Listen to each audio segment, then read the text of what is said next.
கிறிஸ்து இயேசுவுக்குள் அன்பான உடன் விசுவாச பிள்ளைகளே, மீண்டும் கர்த்தருடைய பரிசுத்த நாமத்தின் ஆசீர்வாதத்தோடு இந்த நாளின் காலையின் வெளிச்சத்திற்குள்ளாய் அழைக்கப்பட்ட நாம் ஒவ்வொருவரும் தேவனுக்கு நன்றிகளை ஏறெடுப்போம். வார்த்தைகளை கேட்க வந்திருக்கிற உங்களுக்குள்ளும் தேவ கிருபை தங்கும்படியாய் இந்த நாளின் வாழ்த்துக்களை அன்போடு தெரிவித்துக் கொள்கிறேன். கர்த்தர் நம் அனைவரோடு கூட இருப்பாராக. இந்த நாளிலும் தேவனோடு இணைந்திருக்கிற பிள்ளைகள் சில நேரங்களில் பலவீனப்படுவதை நாம் பார்க்கிறோம். சோர்வு அவர்களை ஆட்கொள்ளும் போது அவர்கள் தங்கள் பலவீனத்திலே அவர்கள் இருப்பதை நாம் பார்க்கிறோம். இந்த பலவீனத்தின் பிரதிபலன் தேவ சமூகத்தில் எப்படியெல்லாம் நம்மை ஆட்கொள்ளுகிறது என்பதை யோசித்து பார்ப்போம்.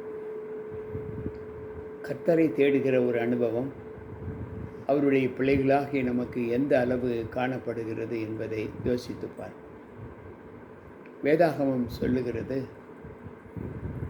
சில நேரங்களில் நாம் தேவனை தேடுகிற அனுபவம் எப்படிப்பட்டதாய் நம்மை உருவாக்குகிறது என்பதை நாம் அறிய வேண்டுமென்றால் ஆண்டவர் சொல்லுகிறார், எரேமியா 29:13, நீங்கள் உங்கள் முழு இருதயத்தோடு கர்த்தரை தேடுவீர்களானால் அப்பொழுது தேடுகையில் அவரை கண்டடைவீர்கள் என்று சொல்லுகிறார்.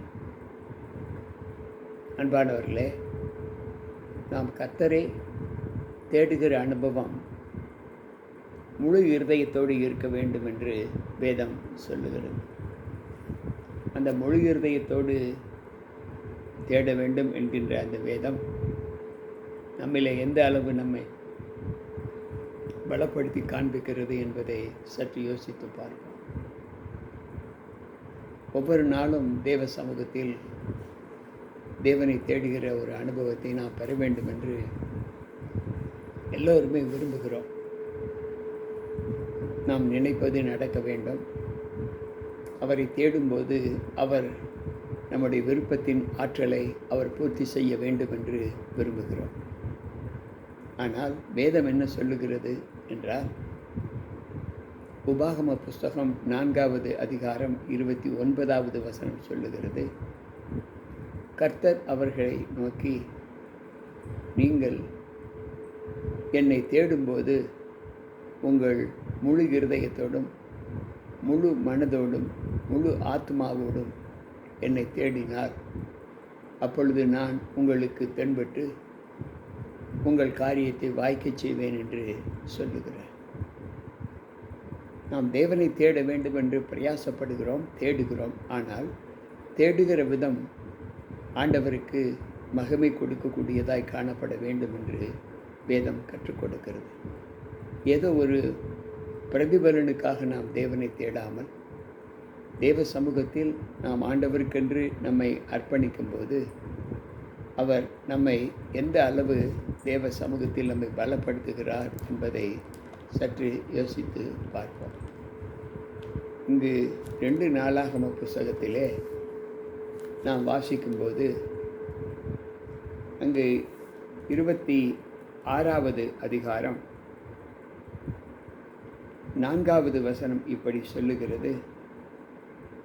உசியா ராஜாவை குறித்து சொல்லும்போது, உசியா தன் தகப்பனாகிய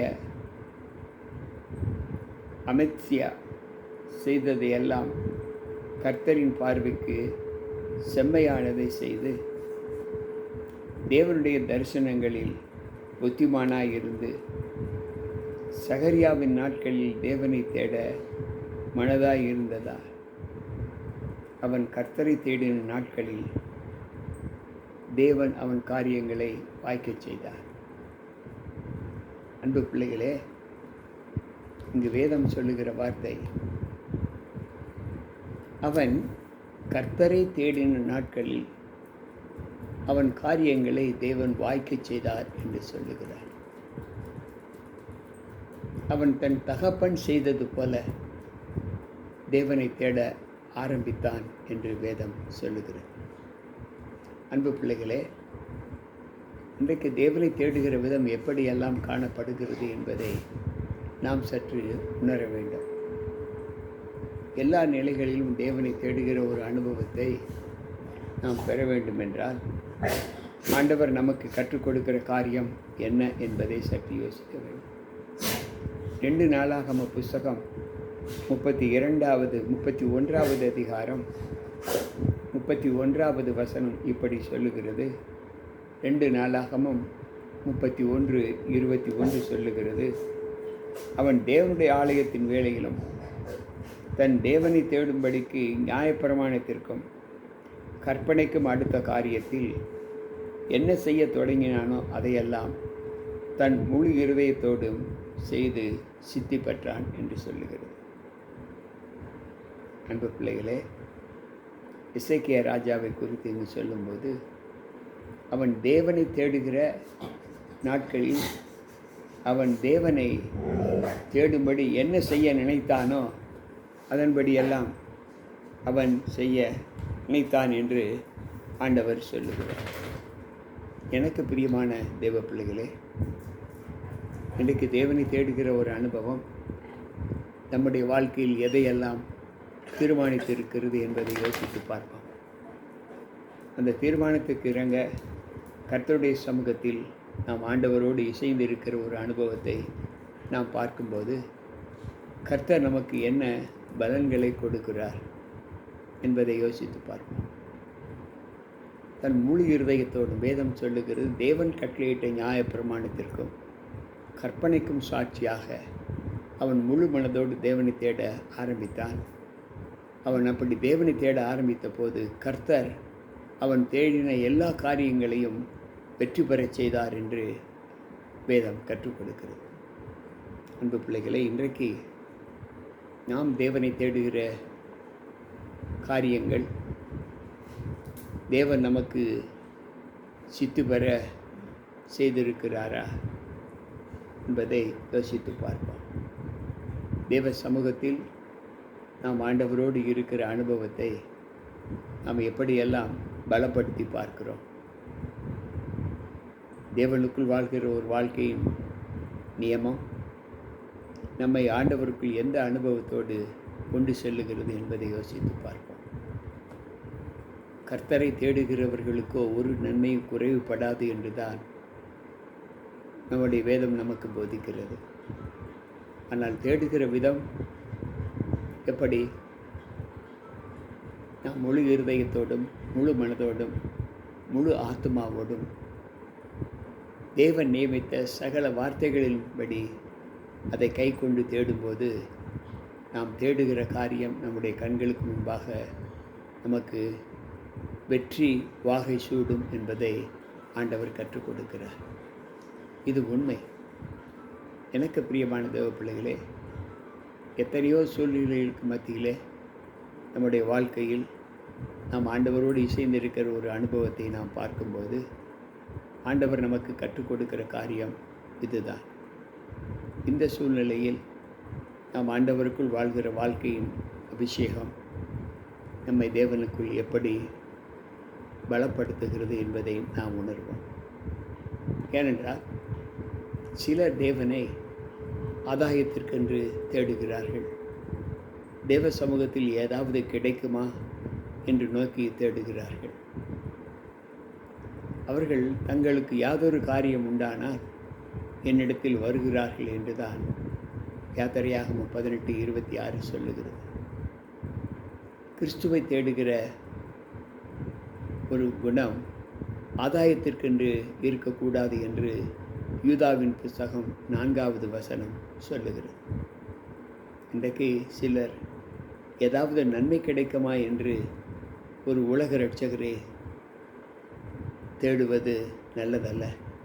அவரை தேடினால் நாம் இரட்சிப்பின் பாதையில் கடந்து செல்வோம் என்கின்ற அந்த நோக்கத்தோடு தேடுகிறவர்களுக்கு ஆண்டவர் தேடுகையின் பலத்தை ஆண்டவர் நமக்கு கொடுப்பேன் என்று வாக்கு கொடுக்கிறார். இன்றைக்கு நீங்களும் நானும் தேவனை எப்படி தேடுகிறோம், எதற்காக தேடுகிறோம் என்பதை யோசித்து பார்ப்போம். அன்பு பிள்ளைகளே, இந்த நாளில் தேவ சமூகத்தில் தேடுகிற ஒரு அனுபவம் நமக்குள்ளாக என்ன ஆசீர்வாதத்தை கொடுக்கிறது என்பதை யோசித்து பார்த்து, உசியா ராஜா, எசேக்கியா ராஜா தங்களை தங்களுடைய பணிகளிலே எப்படி ஆண்டவரை முழு மனதோடு முழு இருதயத்தோடு தேடினார்களோ அதே போல நாமும் தேவனை தேடுகிற விஷயத்தில் சோர்ந்து போகாமல், தேவன் நமக்கு கொடுக்கக்கூடிய ஒரு பெரிய ஆதாயம் ரட்சிப்பு. அந்த ரட்சிப்பின் வழியிலே நாம் தேவனை தேடுவோம். நிச்சயமாக நம்முடைய தேடுகை நமக்கு நல்ல பலத்தை கொடுக்கும் என்பதில் சந்தேகமில்லை. எனக்கு பிரியமான தேவ பிள்ளைகளே, இந்த வார்த்தைகளின்படி நாம் தேவனுக்குள் நம்மை அர்ப்பணித்து அவருடைய ஜீவிதத்திலே நம்மை ஆண்டவருக்கென்று அர்ப்பணம் செய்வோம். கர்த்தர் நம்மோடு இருக்க நமக்கு நல்ல பலத்தை கொடுத்து, நான் உன்னை விட்டு விலகுவதும் இல்லை, உன்னை கைவிடுவதும் இல்லை என்று சொன்ன அந்த வாக்கின் நிறைவேற்றலை அவர் நிறைவேற்ற நாம் நம்முடைய முயற்சியை எடுப்போமா? வாருங்கள், ஜெபிப்போம். அன்பு ஆண்டவரே, உம்முடைய வார்த்தைகளை கேட்டுக்கொண்டு இருக்கிற எங்கள் ஒவ்வொருவருக்குள்ளும் உம்முடைய கிருபை தங்கி உம்முடைய நல்ல ஈவுகளை நாங்கள் பெற்று அதன்படி நடப்பதற்கான பலத்தை எங்களுக்கு தாரும். இன்றைக்கும் இந்த செய்தியை கேட்டுக்கொண்டிருக்கிற ஒவ்வொரு பிள்ளைகளோடும் உம்முடைய கிருபை இருந்து உம்மை தேடுகிற அனுபவத்தை பிள்ளைகள் நிறைவாக பெற்று உம்முடைய கரத்தின் நிறைவான ஆசீர்வாதத்தை அவர்கள் பெற்றுக்கொள்வதற்கு பிள்ளைகளை நீர் பலப்படுத்தும். மீட்பர் இயேசு கிறிஸ்துவின் நாமத்தில் ஜெபிக்கிறேன் நல்ல பிதாவே, ஆமென். அன்பானவர்களே, மீண்டும் நாளை தினம் சந்திப்போம். கர்த்தர் உங்களோடு இருப்பாராக. கர்த்தரை தேடுவோம், அவர் கொடுக்கும் பலனை நாம் பெறுவோம். ஆமென். உங்கள் போதகர் ஜி.கே. ராமன்.